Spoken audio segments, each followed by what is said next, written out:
Hello students, BSc part first के subject zoology के paper second cell biology and genetics के अंतर्गत पूर्व के 2-3 वीडियोस में हमने इसका जो प्रथम चैप्टर है कोशिका क्या है, कोशिका के क्या प्रकार हैं, कोशिका सिद्धांत क्या है और कोशिका के कौन से प्रमुख ऑर्गेनेल्स हैं, इनके बारे में हमने अध्ययन किया था। उनका डिटेल में अध्ययन करने के बाद इसका नेक्स्ट चैप्टर के रूप में या नेक्स्ट ऑर्गेनेल्स के रूप में हम आज पढ़ेंगे। इस वीडियो में जानकारी लेंगे प्लाज्मा मेम्ब्रेन के बारे में। प्लाज्मा मेम्ब्रेन, सेल मेम्ब्रेन या कोशिका कला, जीवद्रव कला जिसे प्लाज्मा मेम्ब्रेन कहते हैं या प्लाज्मा मेम्ब्रेन कहते हैं। ये एक सजीव रचना है जो कोशिका द्रव द्वारा घिरी रहती है। ये कोशिका की सीमा बनाते हुए कोशिका के आंतरिक वातावरण को कोशिका के बाह्य वातावरण से अलग करती है। इसे जीवद्रव कला प्लाज्मा लेमा नाम जो है ना J.Q. प्लोम ने 1831 में और इसी को सेल मेम्ब्रेन नाम C. निगेली ने एवं C. क्रेमर द्वारा दिया गया। ठीक है, प्लाज्मा कला जो प्लाज्मा मेम्ब्रेन बोले हैं या प्लाज्मा कला बोले तो शब्द का प्रयोग करना उस संरचना के लिए उपयुक्त है जो कोशिका की सजीव सीमा रेखा बनाती है। ये केवल इलेक्ट्रॉन सूक्ष्मदर्शी द्वारा ही दिखाई देती है, जबकि प्रकाश सूक्ष्मदर्शी द्वारा दिखाई देने वाली कोशिका की बाह्यतम सीमा कोशिका झिल्ली होती है, जिसमें प्लाज्मा झिल्ली के साथ साथ कोशिका सीमेंट भी होता है। अतः कोशिका झिल्ली या कोशिका कला का नाम उपयोग विस्तृत अर्थ में किया जाता है। ये वह कलाएं हैं जो कोशिकाओं को माइटोकॉन्ड्रिया जैसे गोल्गी को है, अंतःप्रदेमी जालिका है, लाइसोसोम है, लवकों आदि की सीमा पर पाई जाती है।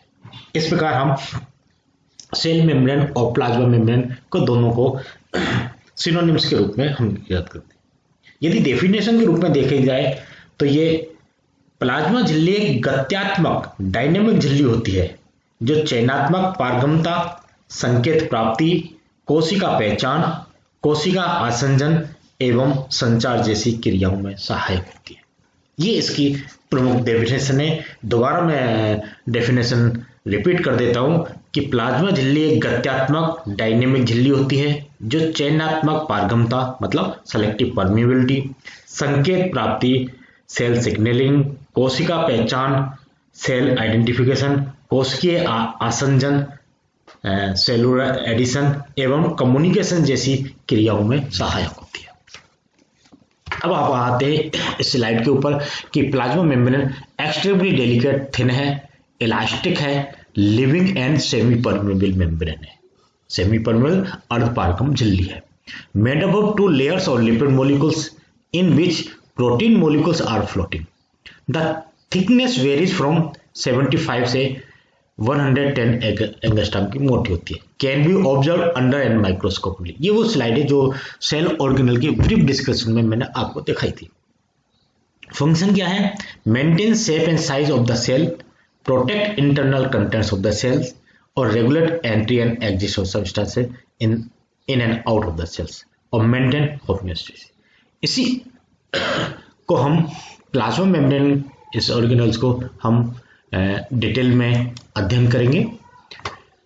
फर्स्ट है इंट्रोडक्शन के रूप में सेल मेम्ब्रेन या प्लाज्मा मेम्ब्रेन बाहर के और अंदर के वातावरण को सेपरेट करती है। ये लिपिड बाइलेयर की बनी होती है और इसमें फ्लूइडिटी बनी रहती है। सेलेक्टिवली परमिएबल है, help in transport of substances with the help of protein such as integral and peripheral protein के द्वारा ये करती है। ये एक डायग्राम है जिसमें ये सेल मेम्ब्रेन को 3D दिखाया गया, प्रोटीन और ये सेल मेम्ब्रेन की थिकनेस दिखाई, ये outer side of the cell membrane.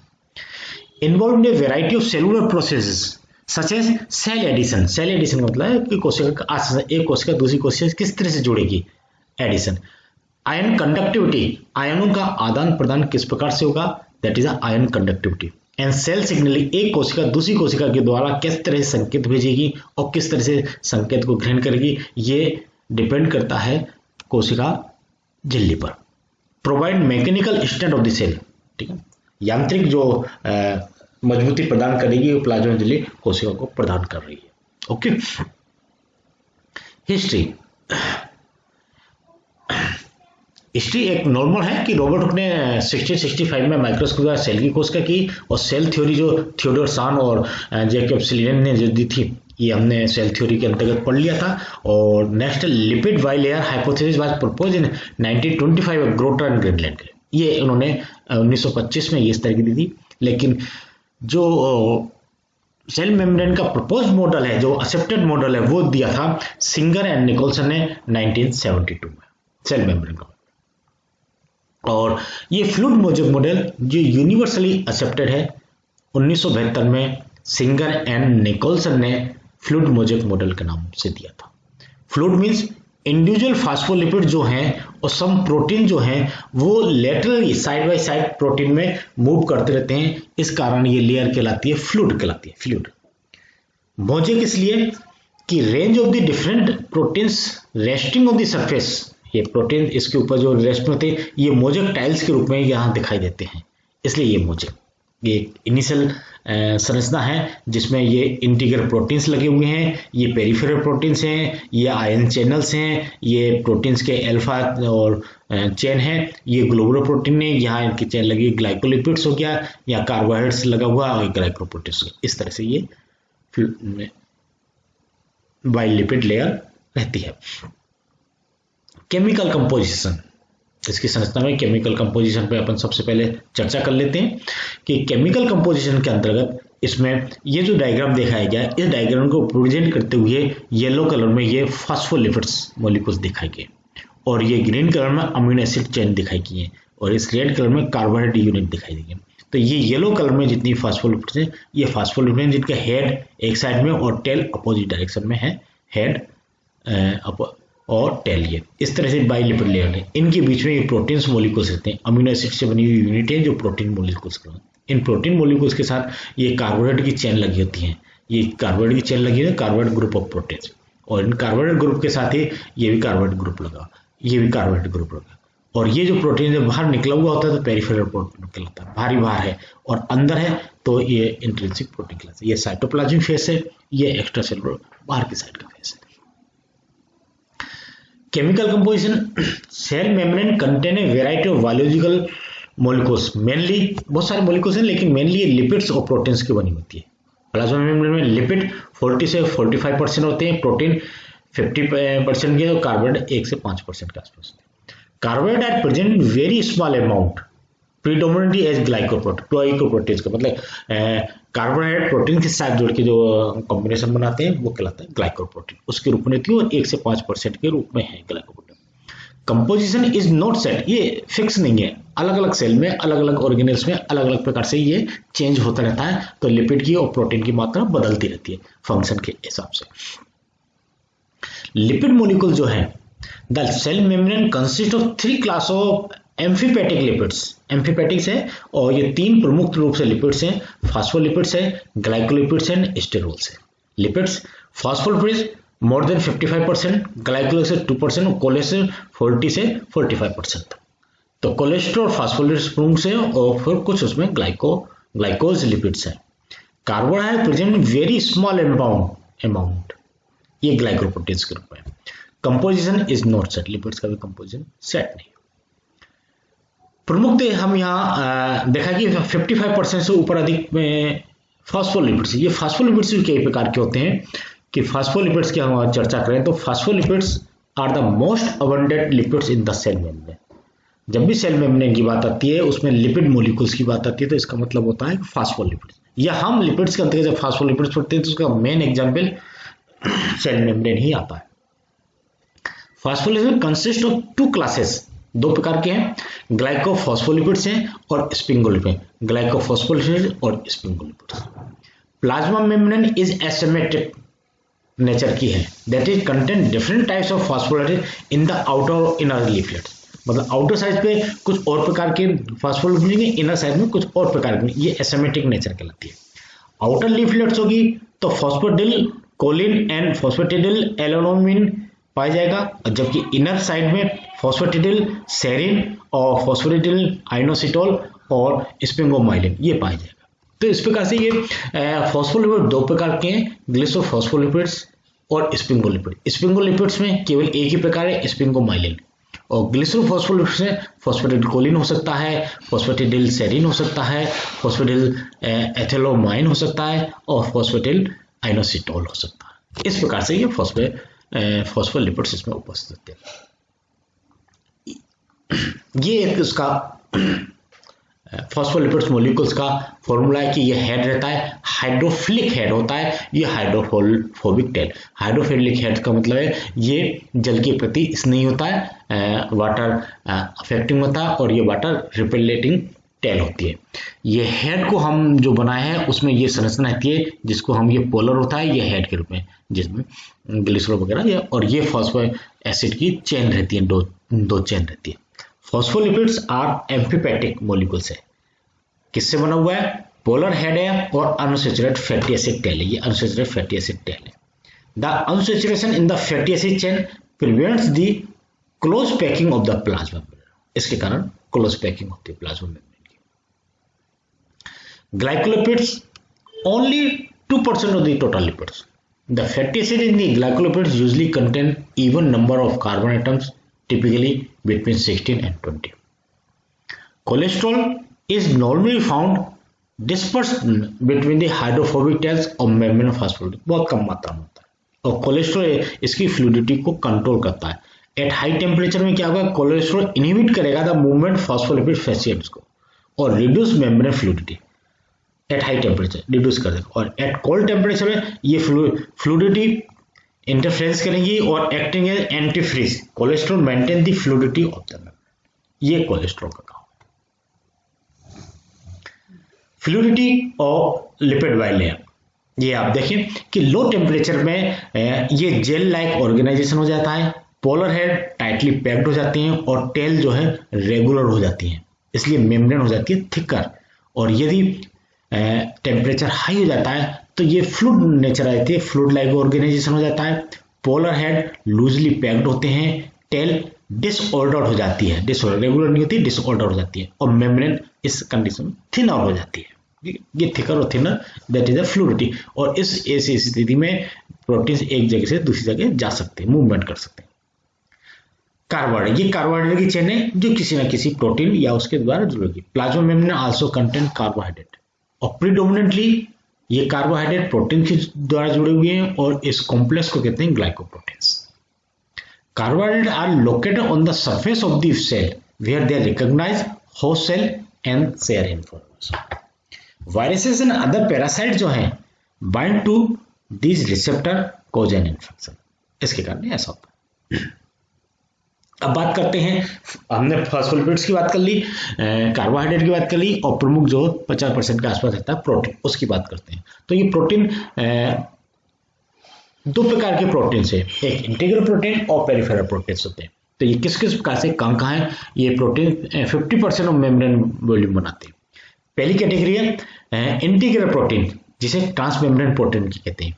ये उसके अंदर मेम्ब्रेन के अंदर जुड़े हुए होते हैं, मेम्ब्रेन के अंदर धसे हुए रहते हैं। ये हाइड्रोफिलिक साइटोसोलिक डोमेन होता है, और which interact with internal molecules, और हाइड्रोफोबिक मेम्ब्रेन स्पैनिंग डोमेन होता है that anchor it within the cell membrane and the hydrophilic. ये इस प्रकार से कोशिका के अंदर और कोशिका के बाहर निकले होते हैं। अंदर का साइड साइटोसोल साइड अंदर का साइटोप्लाज्म से रिएक्शन करता है, बाहर का साइड दूसरी कोशिका से टच में रहता है। ठीक है। द हाइड्रोफोबिक डोमेन जो है कंसिस्ट ऑफ मल्टीपल और the combination of the alpha helices होंगे, बीटा शीट होंगे, प्रोटीन मोटिव्स होंगे। ये प्रोटीन की संरचना होती है जिसमें हम स्ट्रक्चर में पढ़ते हैं, अल्फा हेलिस, ये दोनों चीज।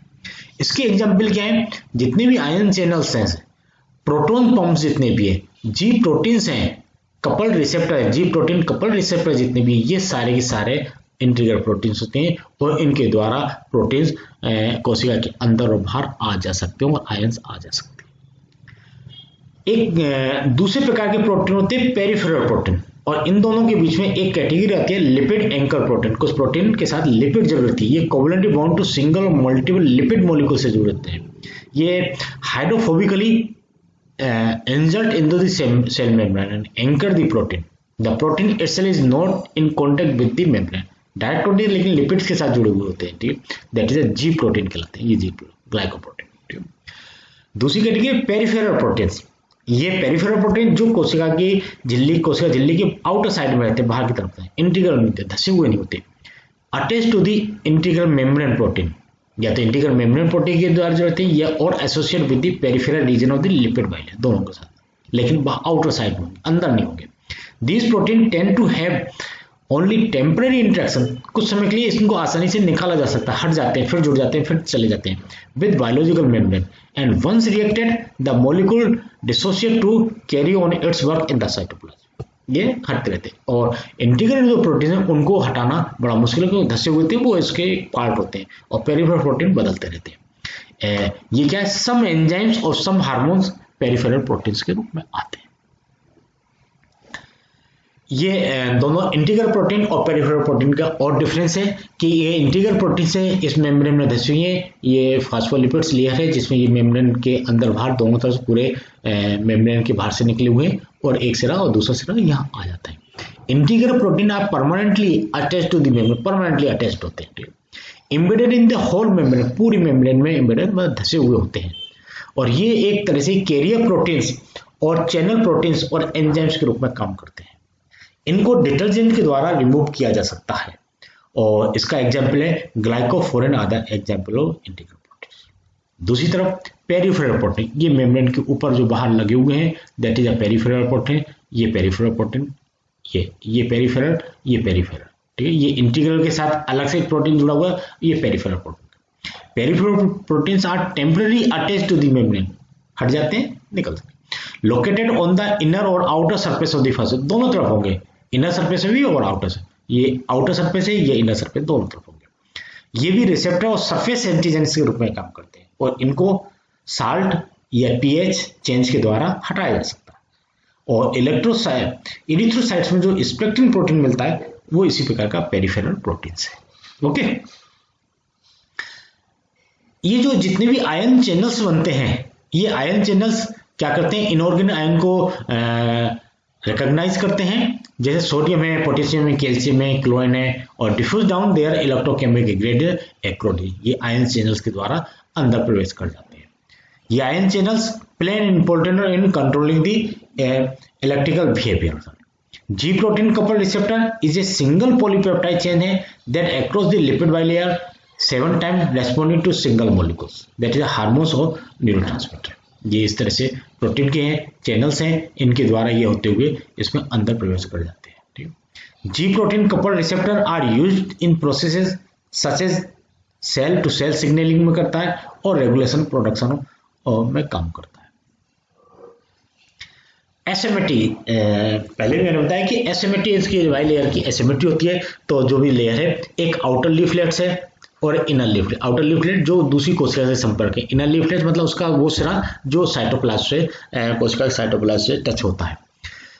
आउटर लीफलेट में तो बहुत अधिक कार्बोहाइड्रेट्स होते हैं, और इनर लीफलेट में carbohydrate does not have significant, बहुत ज्यादा नहीं होते। आउटर में कार्बोहाइड्रेट का मतलब होता है रिसेप्टर्स के रूप में काम करना, वो स्फिंगोमाइलिन और फॉस्फोटिडिलकोलिन ये आउटर सरफेस में अधिक होते हैं, और जबकि यहाँ इनर सरफेस है स्पीटो फॉस्फोटाइडिलसेरिन और फॉस्फोटिडिल एथिलोमाइन उपस्थित होते हैं। ये दोनों अंतर है। ये outward directed ATP dependent transporter का काम होता है आउटर लीफलेट से, और इसमें invert directed ATP dependent lipid class of transporters का। अब आते हैं लास्ट इसमें कि प्रमुख फंक्शन क्या है इसका। इसका प्रमुख फंक्शन है कि protective from forms outer most boundary होती है, ये आउटर मोस्ट बाउंड्री बनाती है, इसलिए इसका प्रोटेक्ट करना, उस कोशिका को बचाए रखना, करना। Digestive function takes in food and excrete waste product, भोजन को अंदर ग्रहण करना, कौन कौन से आयंस वगैरह आएंगे उनको लेना, और जो वेस्ट प्रोडक्ट है उनको बाहर निकालना, that is the digestive function हो गया। सेलेक्टिव परमिएबिलिटी इंपॉर्टेंट फंक्शन है। Selective permeability help in transport across the membrane, कोशिका के अंदर बाहर कोशिका जो भी काम करेगी, कुछ आयंस निकालने पड़ेंगे, कुछ लेने पड़ेंगे, वो सारा काम सेलेक्टिव परमिएबल मेम्ब्रेन के द्वारा होगा। ये इंपॉर्टेंट फंक्शन है प्लाज्मा मेम्ब्रेन का। कंटेन ऑल सरफेस रिसेप्टर, जितने भी रिसेप्टर्स हैं वो है glycoprotein receptor present on RBC, जिसके द्वारा दूसरी कोशिकाओं से ये टच बनाते हैं। सेल एडिशन मॉलिक्यूल्स जैसे कैथेनिन्स वगैरह ये प्लाज्मा मेम्ब्रेन में होते हैं। ये play an important role in the process of inflammation, ठीक है, एक दूसरे कोशिका को पहचानना, उससे जुड़ना करने में ये कैथेनिन मॉलिक्यूल्स मदद करते हैं। और कुछ इनमें जंक्शंस होते हैं, help in formation of various type of junctions, जैसे एडेनिन्स है, एंकरिंग है, along with the help of the cytoskeleton, ये जंक्शन के द्वारा इन द्वारा होती है। इसका मतलब कि कोशिका एक सेलेक्टिव परमेबिलिटी के रूप में काम कर रही है, सरफेस रिसेप्टर के रूप में काम कर रही है, सेल एडिशन के रूप में काम कर रही है, सेल सिग्नलिंग के रूप में काम कर रही है, और सेल सेल कम्युनिकेशन का काम कर रही है। ये प्रमुख रूप से प्लाज्मा मेम्ब्रेन। आज इस स्लाइड में इतना ही बात करते हैं, फिर इसकी और डिटेल में नेक्स्ट वीडियो में हम बात करेंगे। Okay, thank you.